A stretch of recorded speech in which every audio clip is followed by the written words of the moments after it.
Thank you, Dr. Bishop and Sir Dr. Talwar, for this opportunity. It's a pleasure to share the webinar which we've been doing at AIIMS with all the doctors in of the state in Punjab. And we will start with the talk, and we'll encourage you to send the questions. If possible, it will be better if you keep typing the question in the chat box which is there, and so that it's a little easier for us to take those questions. Of course, otherwise we can take direct questions. You can have, there is a raise hand facility. You can raise your hand, and the moderator from DMC will direct you to take those questions. So I think we can start with the talk. And again, thank you for giving us this opportunity to share our webinar.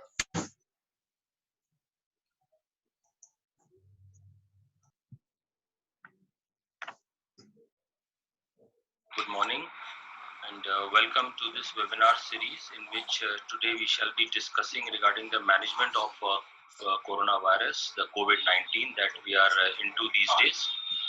I'll take you through the management as of now in this part that will be covered separately. So as you all know, COVID-19 is a very important respiratory illness. SARS coronavirus 2, initially identified in Wuhan, city of China, and now it is actually, this data is slightly old, but as of now it has affected more than 187 countries, more than 6 lakh cases, more than 7 lakh cases actually, and more than 35 to 40,000 deaths have occurred. As we all know, the disease is transmitted through respiratory droplets, and the clinical presentation may vary from the spectrum may vary from just stable, mild, stable to a more of a severe or life-threatening illness causing ARDS and septic shock as well.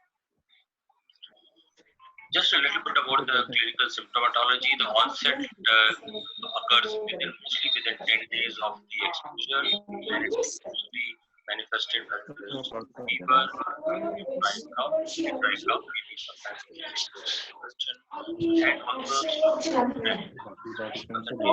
also we need hospitalization. So this spectrum is what is known as AIIMS, which is the severe acute respiratory illness, about which we'll be talking. The COVID-19 surveillance case definition is following. So for surveillance,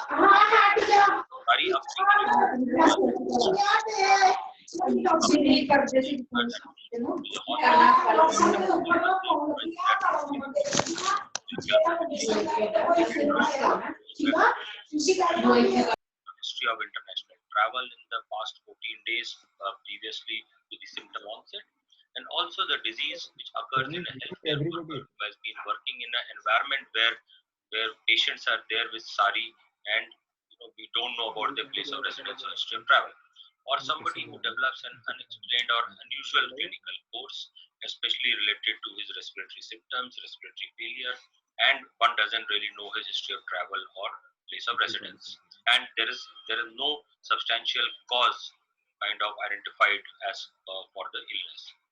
Secondly, a person with any degree of respiratory illness or severity who within the last 14 days had any of these following exposure, that is a close physical contact with a confirmed case of COVID while that patient was symptomatic, and also a person who is working in a healthcare facility in a country where significant number of COVID-19 infections have been reported.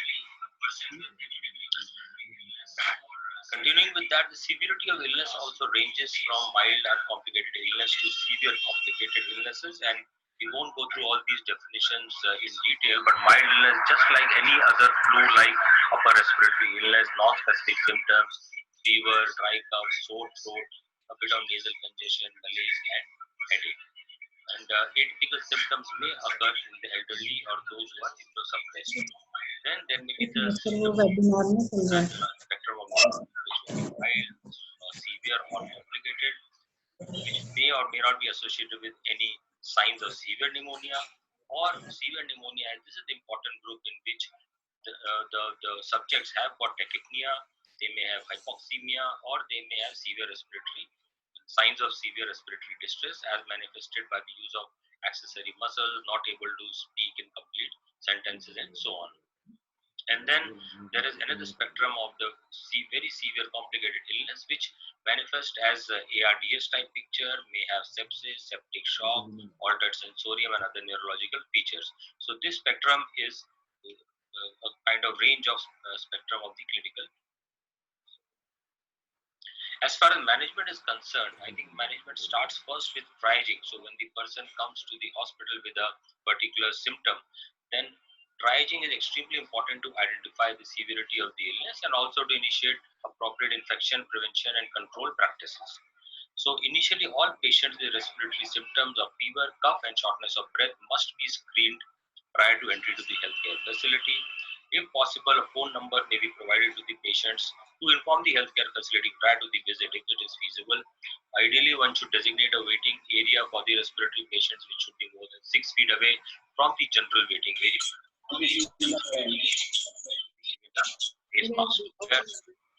And as far as the hospital practices are concerned, in areas where community transmission is already occurring, one should consider postponing elective procedures and non-essential visits to the healthcare facility, as already has been done in several health facilities.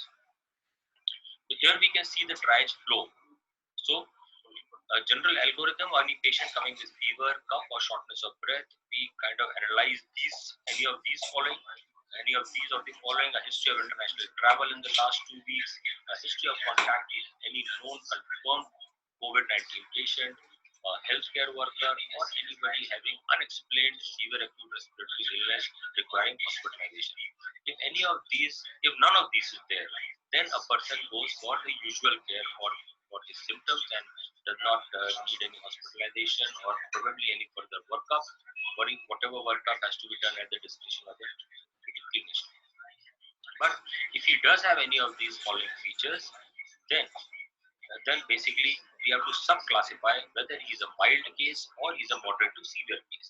Then these are the following features that have to be taken into account and quickly screened for: presence of tachypnea, hypoxemia as manifested by decrease in SpO2, altered mental status, confusion and drowsiness, hypotension, systolic less than 90, diastolic less than 60, or any of the high risk factors for developing a or severe disease. So these high risk factors are, as written below, elderly age group more than 60, presence of cardiovascular disease, which includes hypertension, presence of diabetes mellitus, any other immunocompromised state, for example, cancer, or taking immunosuppressive medications, or patients having pre-existing chronic lung, kidney, or liver disease.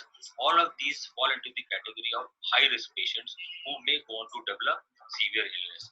So if any of these is present, then he is classified into a moderate or a severe case. If none of these are present, then he is a mild case. At that point of time, the testing has to be done. The testing means the nasopharyngeal and the oropharyngeal aspirates have to be tested, and the patient has to be considered for isolation. So, we can even consider home isolation in this group of patients if we are sure of the compliance or if we are overburdened in the hospital.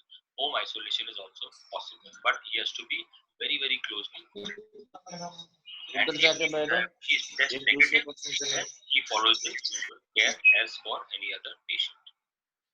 If any of these factors is present, he goes into the moderate to severe category, and over here he has to be tested and then he has to be admitted, and then in admission he has to be monitored, and monitoring has to be done so as to look at the cardiovascular status, look at the respiratory status, and also for the worsening condition.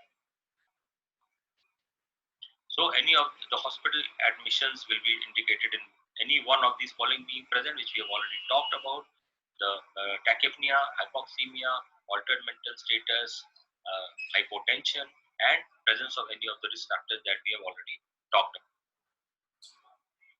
We should remember that there is a large list of differential diagnosis of these patients. Influenza is, of course, a very, very common cause of upper respiratory symptoms, and influenza virus is also transmitting in the community. And seasonal influenza, swine flu, H3N2, they are both preventable and treatable, or sometimes avian flu, what used to be there a couple of years back. We should not forget the bacterial and the atypical pneumonias, which may present with SARI.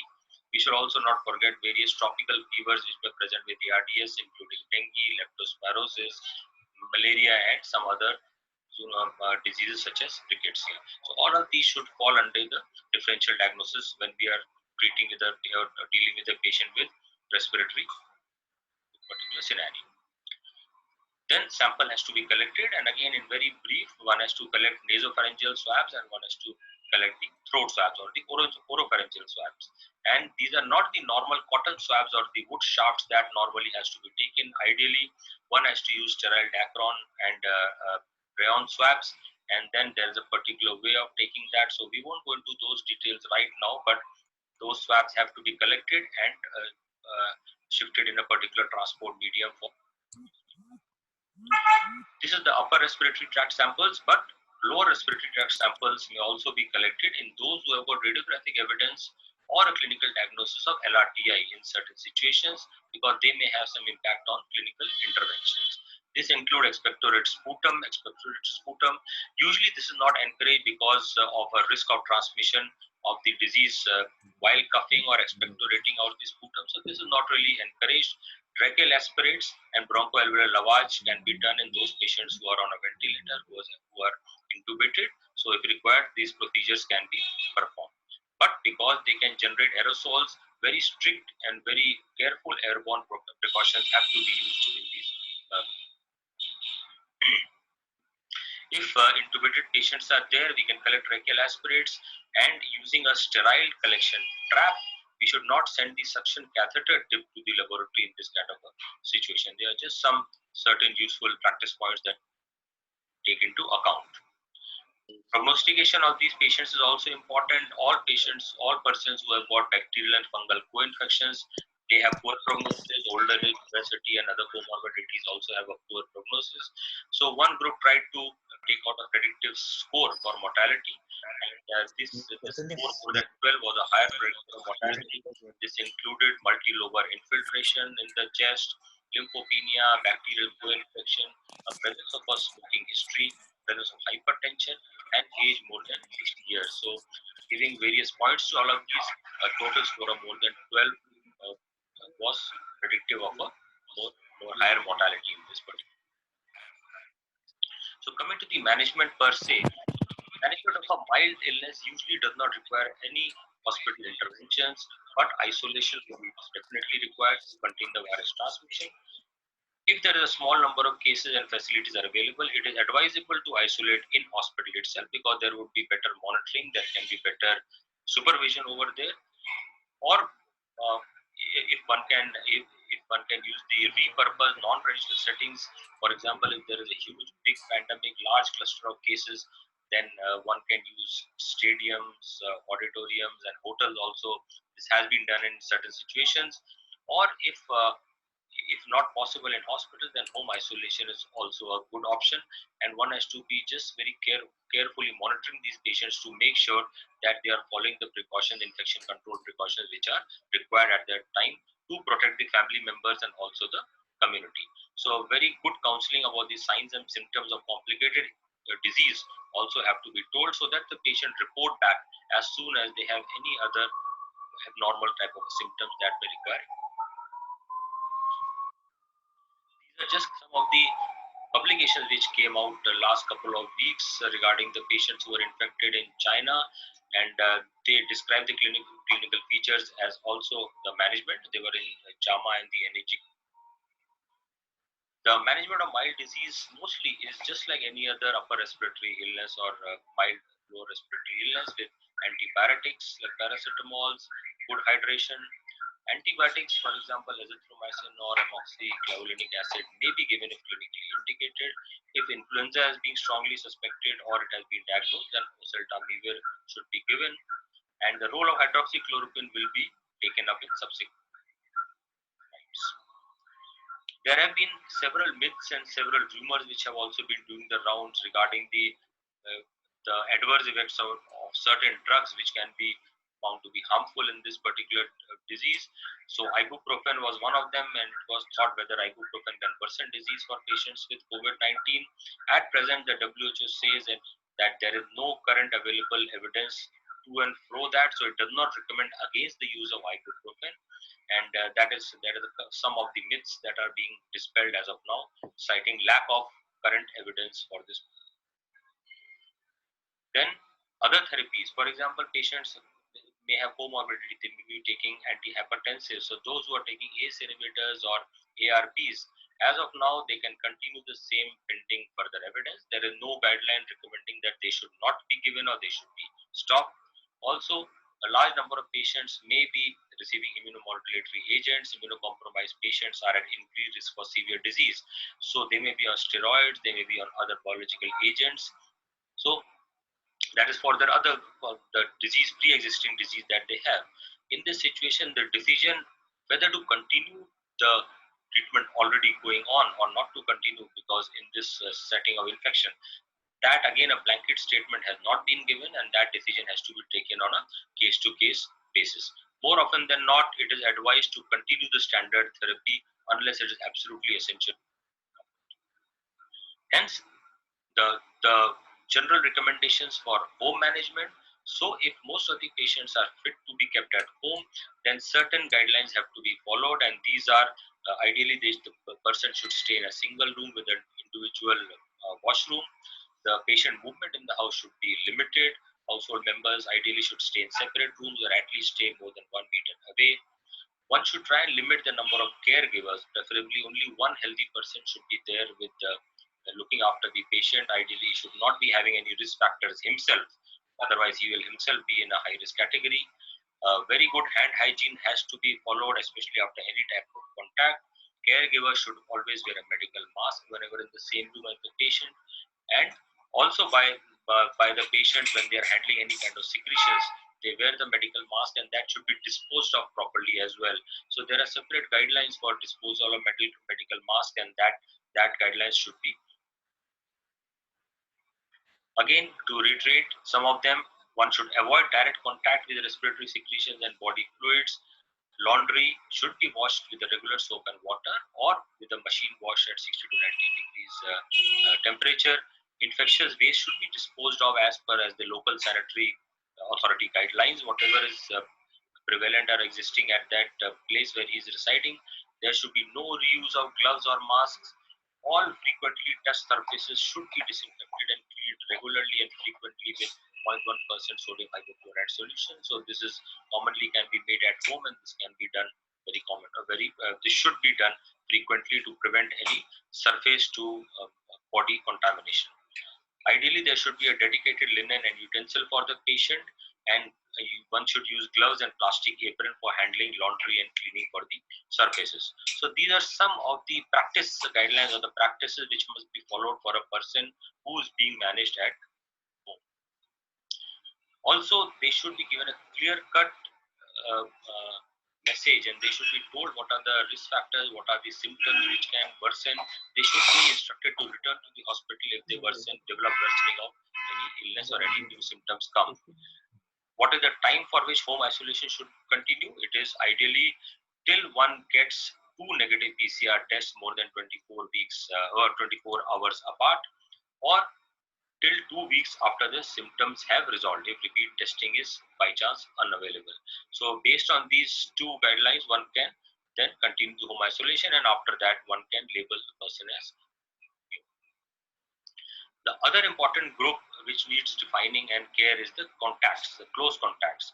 The definition of close contacts is any person who lives in the same household as a COVID positive patient, or a healthcare worker who has had a direct physical contact with a COVID-19 case or her infective secretions when he was not wearing recommended personal protective equipment, or with a possible breach of the PPE, or any person who was living in the same closed environment or who was in a closed environment or had a face-to-face contact with a COVID case within a distance of 1 meter, especially or including air travel. So these are the definitions of a close contact of COVID patient. Management of these close contacts broadly are based upon quarantine measures, early case detection, and chemoprophylaxis. So we'll quickly go one by one. As far as quarantining of close contacts is concerned, they should stay in a well-ventilated single room with an attached separate toilet. And again, the same distance measures, the same social distancing measures apply. Keep 1 meter distance away from other members. Stay away from high risk groups like elderly, the pregnant ladies, children, and persons with comorbidities. Movement in the house should be restricted, and under no circumstances they should try and go to any kind of crowded places or attend any other social or religious gathering. Again, hand hygiene measures are extremely important and they cannot be overemphasized, especially for these quarantined close contacts. Wash hands as often as possible, thoroughly with soap and water or with an alcohol based sanitizer. Surgical masks should be worn and they should be changed every 6 to 8 hours and they should be disposed of. One should try and avoid sharing household items, for example, the glasses, the dishes, utensils, linen, and bedding and other items.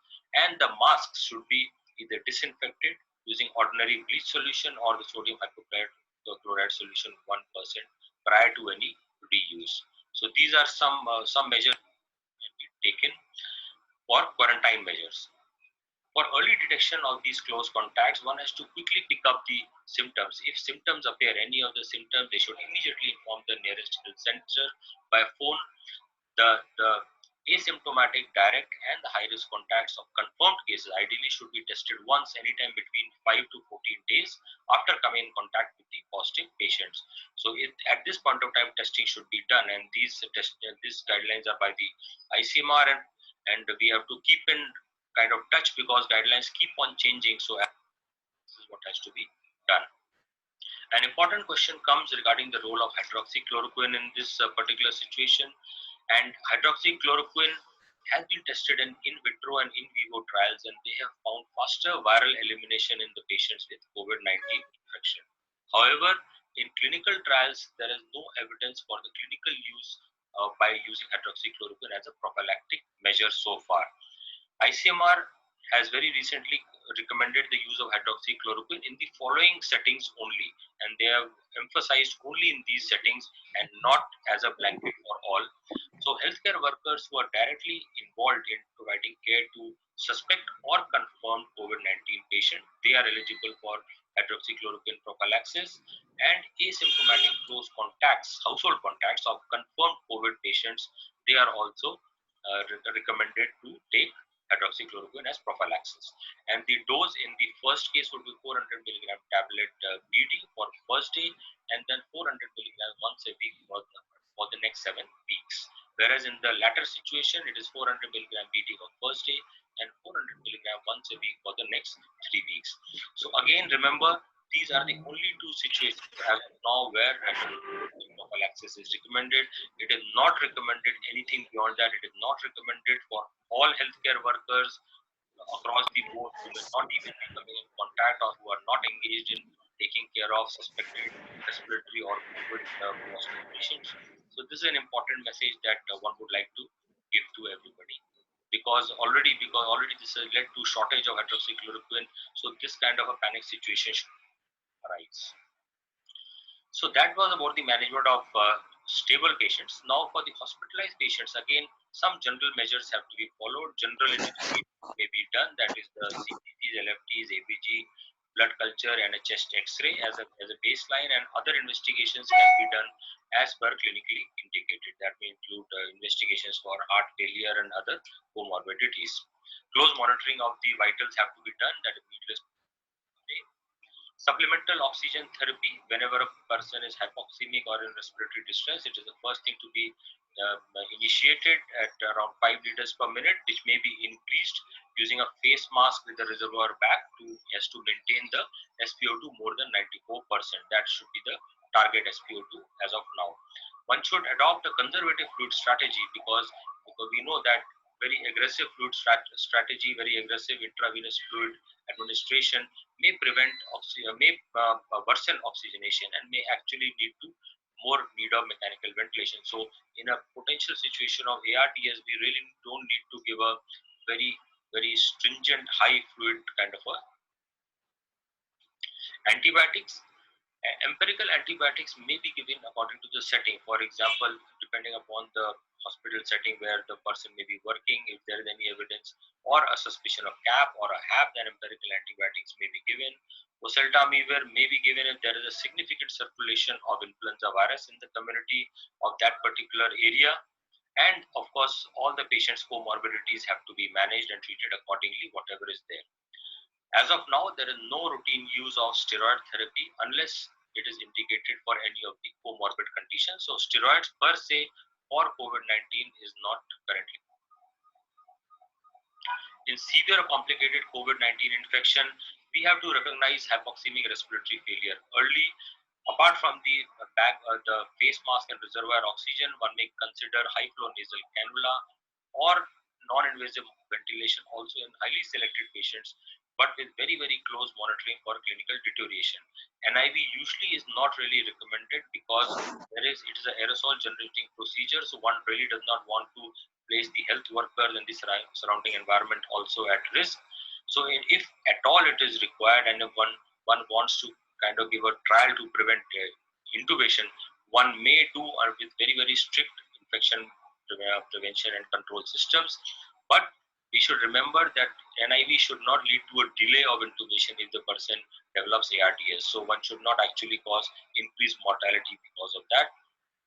Hence, if intubation is required, it has to be done with utmost aerosol precautions by a trained care provider.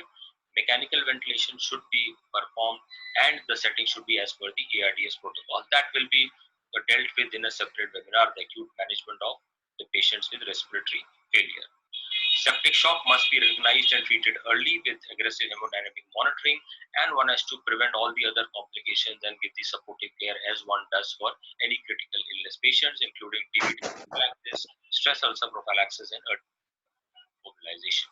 A couple of special situations which one would like to consider. For example, if COVID-19 infection occurs in a pregnant lady, then as of now there is no evidence that the disease pans out in a different manner in pregnancy as compared to others. So there is no evidence that pregnant women may present with different signs or symptoms, or if they are at a greater risk for severe illness. There is also currently no clear-cut evidence on mother-to-child transmission when the infection manifests in the third trimester, because various samples have been tested from the amniotic fluid, from the cord blood, from the vaginal discharge, neonatal throat swabs, and the breast milk, and so far whatever information is that they are all being tested negative.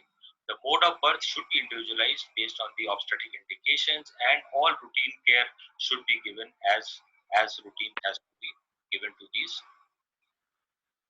Later, caring for the infants and mothers, the infection prevention control, and during the breastfeeding. The infants who are born to mothers who have suspected or confirmed COVID infection should be fed according to the standard feeding guidelines with necessary precautions for prevention of the infection from mother to child. Respiratory hygiene during feeding should be adopted. Use of a medical mask should be adopted. A good hand hygiene, needless to say, should be also adopted before and after contact with the child.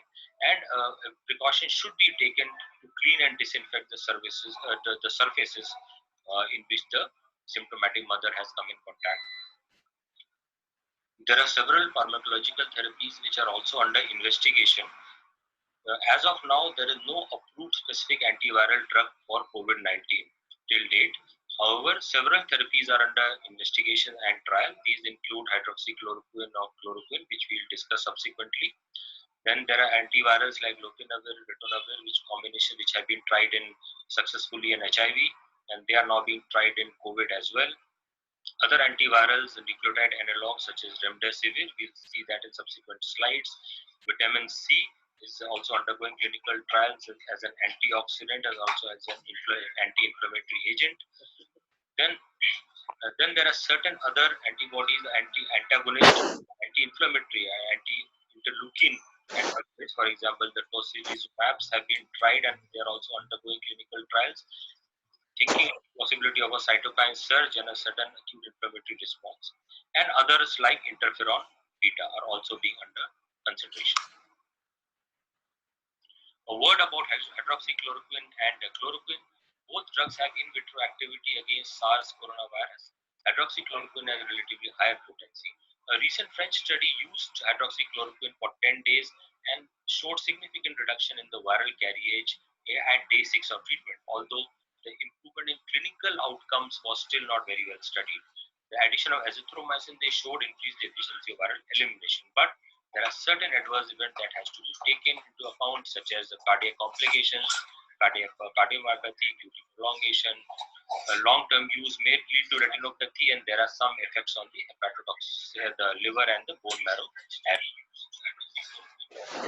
Lopinavir ritonavir combinations also have shown in vitro activity against earlier viruses during the MERS epidemic and the SARS epidemic, in a suggested dose of 200 by 50 mg twice daily or 14 days.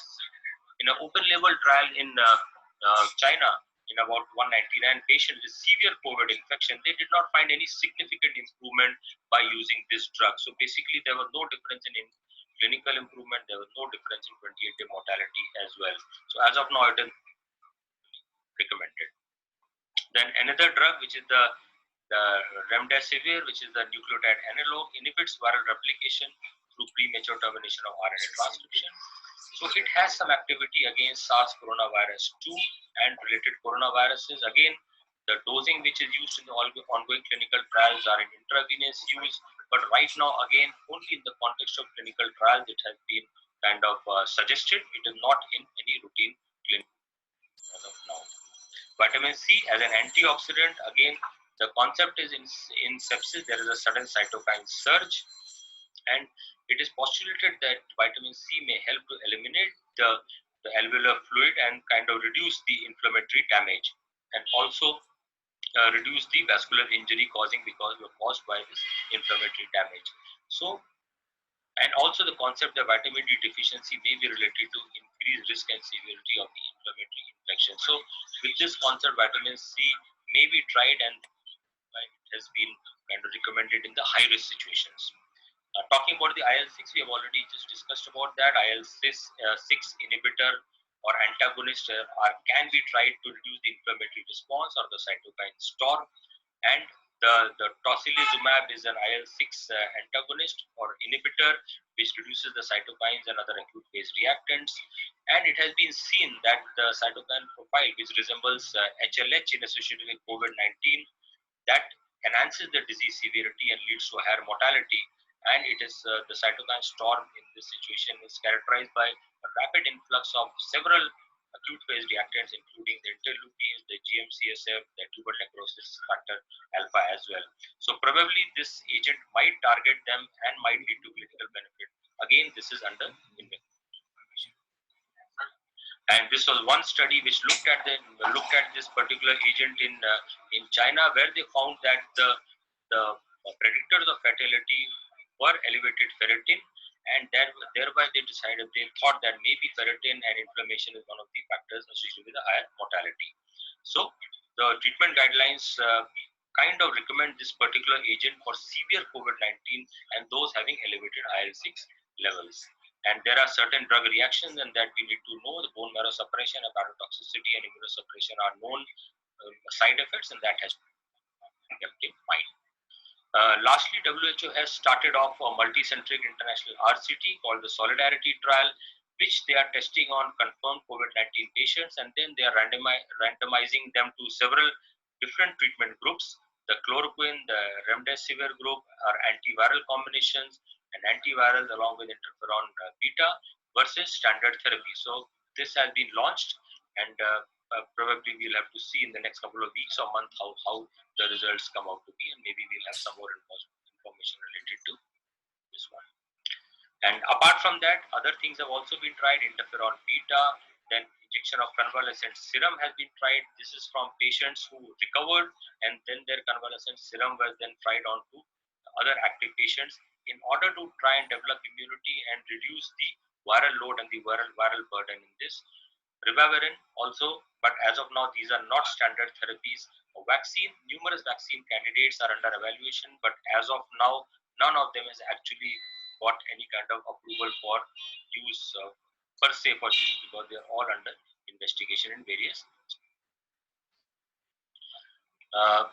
Finally, the discharge criteria. Once a person is asymptomatic in severe disease, one should note a single negative upper respiratory tract sample is not sufficient to exclude COVID, and one should ideally, if possible, do a lower respiratory tract sample. If not, another one should be repeated. In hospitalized samples with confirmed COVID-19, upper respiratory and lower respiratory tract samples can be collected to demonstrate viral clearance, and this should be done every 2 to 4 days. So the question may be how frequently one has to do the repeat sampling. So it can be done every 2 to 4 days until one demonstrates the virus clearing at least on the 2 samples. The frequency of specimen clearing will depend upon the local epidemic characteristics and the resources. And if a patient is clinically recovered and 2 negative tests which are performed at least at 24 hours apart, if they are negative, then we consider person fit to be discharged from the hospital. So the management protocol algorithm which was proposed at our institute is portrayed here, and this may it gives a broad overview of how management has to be done of any COVID-19 suspect, anybody having these criteria of SARI, acute respiratory illness, history of travel, close contact with a confirmed case, or a healthcare personnel managing respiratory illnesses. Any of them, if they have any of the close contacts, or if they are asymptomatic travelers, when they develop symptoms, we classify them as a mild case or a moderate to severe case. If they are mild and if they have low grade symptoms, if they are H1N1 positive, then they can be given the treatment for that, as the antibiotics may be given on a case to case basis.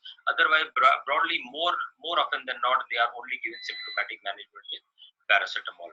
If they are moderate to severe illnesses, that is based on any one of these criteria that we had already talked about, they should be tested. If they are test negative, then they are managed according to the existing protocol. But if they are test positive, then one has to consider any of these: oxygen supplementation, antipyretics, antitussives, and antibiotics as indicated. Meter dose inhaler, if they require a bronchodilator, we prefer a MDI, meter dose inhaler, over a nebulizer. One may consider other option, that is the hydroxychloroquine may be considered, and we have already discussed in what group we have to consider therapy with hydroxychloroquine. If they fall into any of the high risk category, then it should be given. Now, as far as the antivirals are concerned, it is not across the board, only on a case to case basis within 10 days of symptom onset as a kind of compassionate grounds. In very severe cases, this may be. And if we continue, so among the patients who are mild illness, if they test positive, one can send them on home isolation if possible, and home isolation if they are more than 72 hours afebrile, or if they are afebrile for 7 days after the symptom onset. So at least for 7 days after symptom onset, they have to be isolated at home, and 2 negative samples have to be checked 24 hours apart. Self-monitoring for fever should be done, give the routine treatment, and explain all the danger signs. If any of them are high-risk individuals, they may be considered for admission based on the clinical judgment wherever required. On the other hand, if any of the mild to severe illness cases worsen with any of these, then they have to be kind of shifted to the ICU, and all the ICU protocol has to be followed as we have already talked about. But if they improve clinically and radiologically, they are discharged with 2 negative samples being taken 24 hours apart. So this is, broadly speaking, the kind of algorithm that one may follow for managing patients of COVID who are not critically ill, mild to moderate, but they may go on to become critically ill. So this is the home or the hospital management, non-ICU management of COVID-19. Thank you very much, and thank you for attending this webinar. Yeah. So, Dr. Mohan, we can, I don't think we've got any questions on the chat, but we have Dr. Anand with us over here, and Shema also from pulmonary medicine. So, if there is just one question from my side, Dr. Ambush. Dr. Ambush? Yeah, I can hear you now. Yeah. Ambush, can you just clarify that about the chemoprophylaxis? There is emphasis, about not to give to other persons except for caregivers. And then there are certain, issues about QTC and drug-drug combination interactions like oral hypoglycemic, beta blocker. So can just to elaborate for all of us, how to take care of a patient who are caregivers who are on a chemoprophylaxis. Yeah. Can you just change the slide share, stop slide share so that it becomes easier? So as was mentioned in the talk, chemoprophylaxis, there is a very clear criteria given by the ICMR, and it is for healthcare workers who are taking care of these patients, COVID-19 patients, and for the high-risk close contacts of people who tested COVID positive. There is a fear of QT prolongation, but usually it is there if you combine it with other QT prolonging drugs like azithromycin. So, and the weekly prophylaxis, it should not be such a condition, should not be an issue unless you are on other cardiac medicines. So, I think if you have cardiac conditions, then probably you should not take it unless you've got a baseline ECG. But otherwise, prophylaxis should be safe if you're not taking any other drug which causes prolongation. Yes, Dr. Talwar.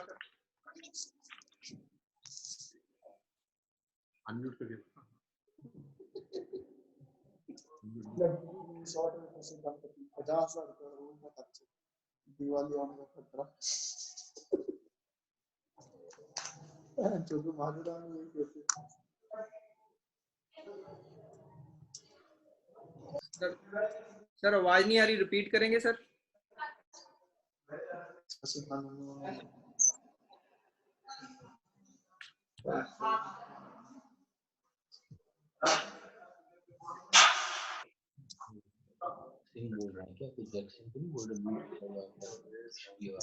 Okay, the voice is. Mohan, is it audible now? Yeah, it's not audible, sir. Now it's audible. Okay, Ambuj, thank you so much.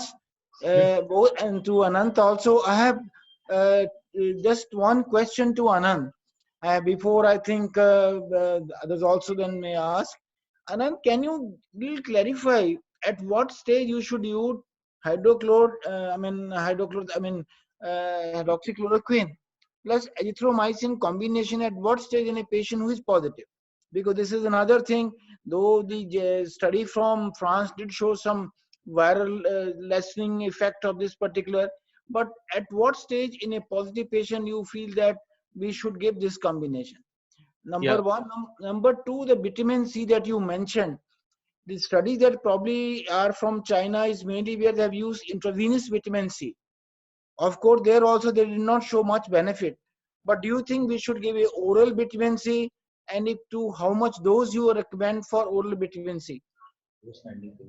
So, sir, to answer your thank you, sir. To answer your first question first, the role of hydroxychloroquine plus azithromycin is as of now advocated or recommended in the most severe patients, the critically ill patients who are probably requiring intensive care.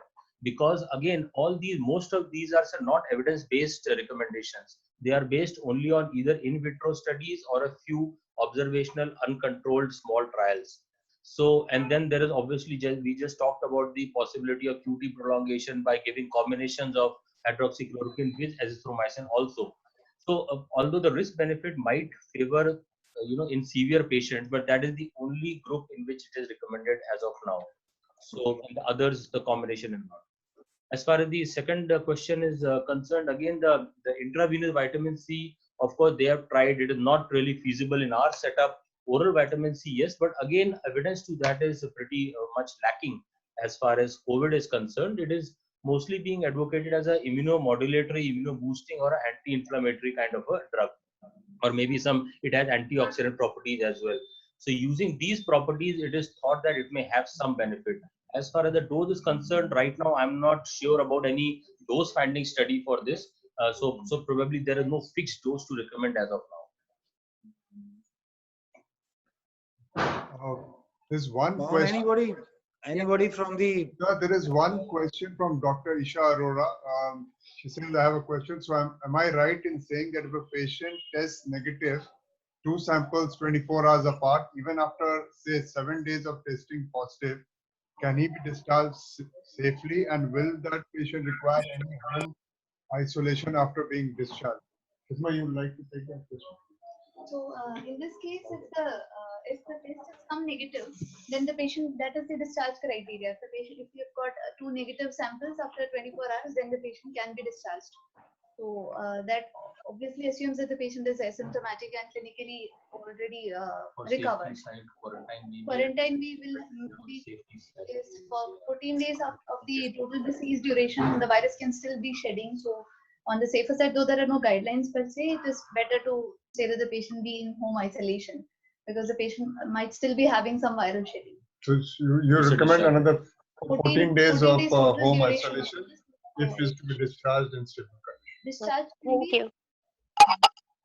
We have Dr. Ravinder Garg from Freethcourt. He wants to ask. I have one query regarding the empirical use of oseltamivir in patients who present with SARI, because the H1N1 testing has gone little down because of the heavy rush of COVID testing. So should we be using oseltamivir routinely before we get any test of H1N1 because in patients of SARI? No, I don't think so. We can't use it as a routine because, again, of course, super added infections may be there, and H1N1 is now almost like in a community, so it's always there seasonally also. And in this season also, we are getting some H1N1 positives, although that is being overshadowed by COVID now. But still, although trials have started, but I'm not aware of any trials which have shown a routine use of oseltamivir for coronavirus per se. So I don't think this is we can actually recommend it to be used routinely or even otherwise in a patient who has got proven COVID as of now.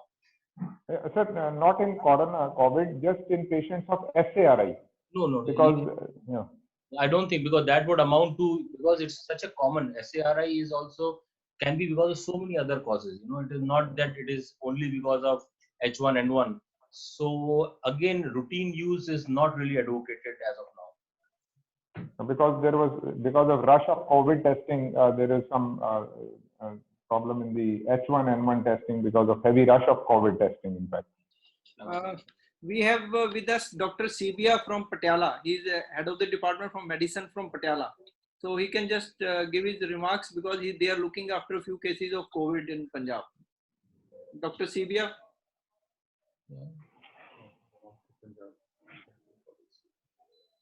I think there is some connection. Any other question from any participant, please? Yes, I am Dr. Anita from Freethcourt. Yeah, hi Anita. Hi, hello. I want to ask, there is some evidence that after postmortem they have seen there is pulmonary thrombosis in death with COVID patients. Is there any recommendation for using antiplatelet drugs? Ambush, I think, Ambu, you can come. Yes, sir. So regarding this procoagulant state of COVID, there are observation studies and data from ICU which shows that there is increased thrombosis. As of now, there is no recommendation per se, but anecdotally, people are using anticoagulation, not antiplatelet. So if there is evidence of pulmonary thromboembolism, the treatment is like usual. But if you can also monitor, and there is also prophylactic dose of heparin may be given in severe cases, but not therapeutic. As of now, we don't have evidence for therapeutic empiric anticoagulation. Agree.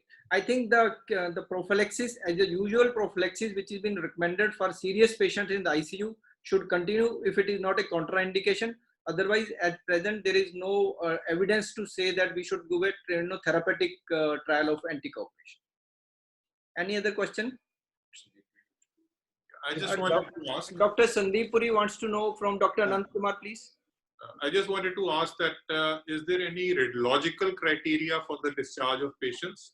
I mean, the patient has become asymptomatic, he's testing negative, maintaining saturation on room air, but the X-ray has got significant shadows. So does that become any contraindication to discharge, or we can safely discharge?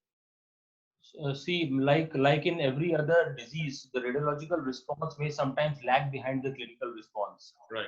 So that is the reason that we may not need to wait for absolute clearing always. If we have fulfilled the clinical criteria and the microbiological criteria, then I would say we are good enough to let the patient go and do the rest of the things.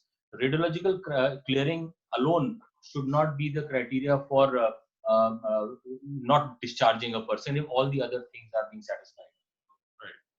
Right. Dr. Satpal Luna from Amritsar, please.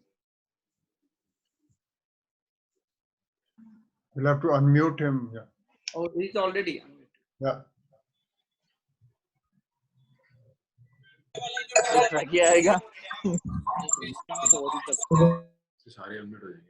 Yeah, yeah. So, any other question?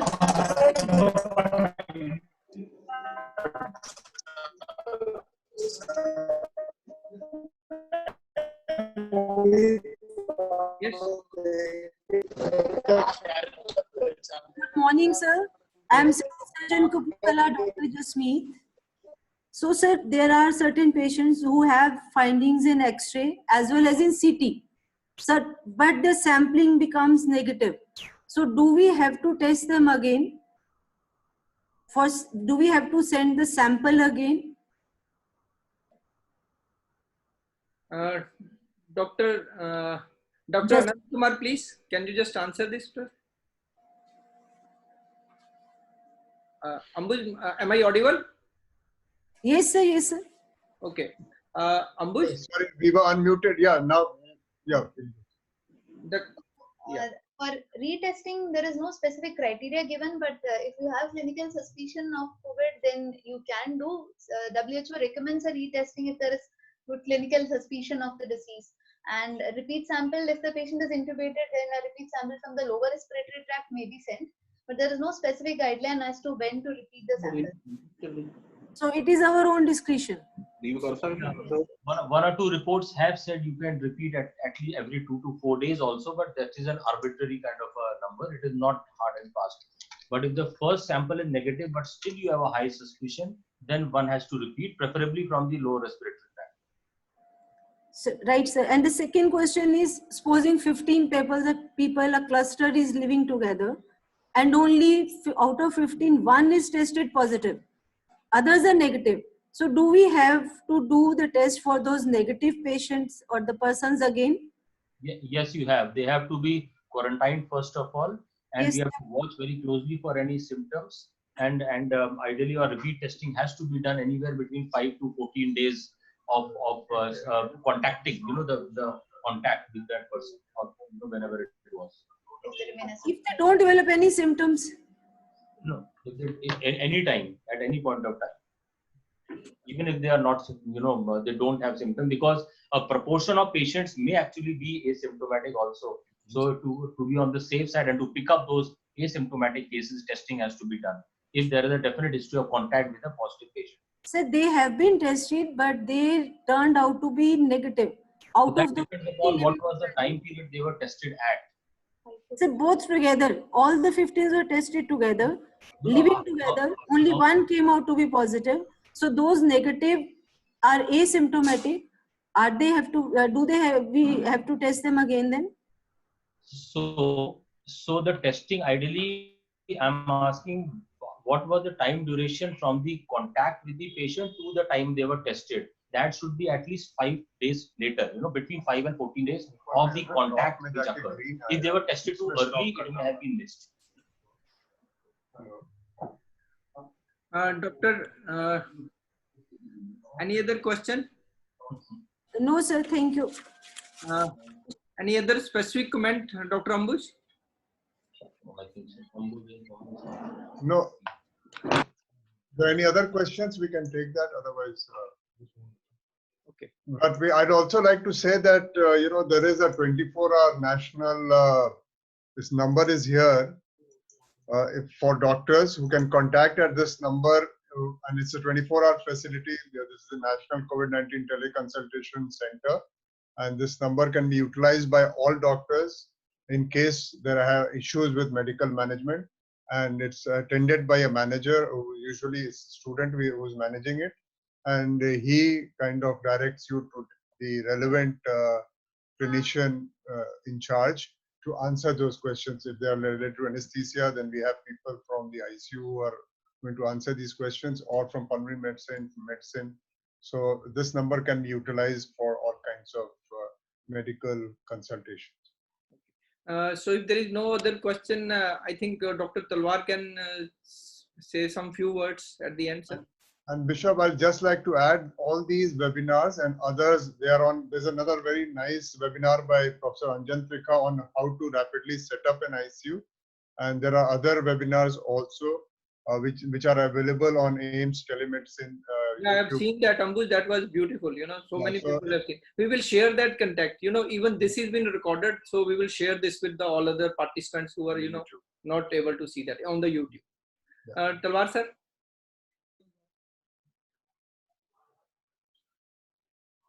Hello.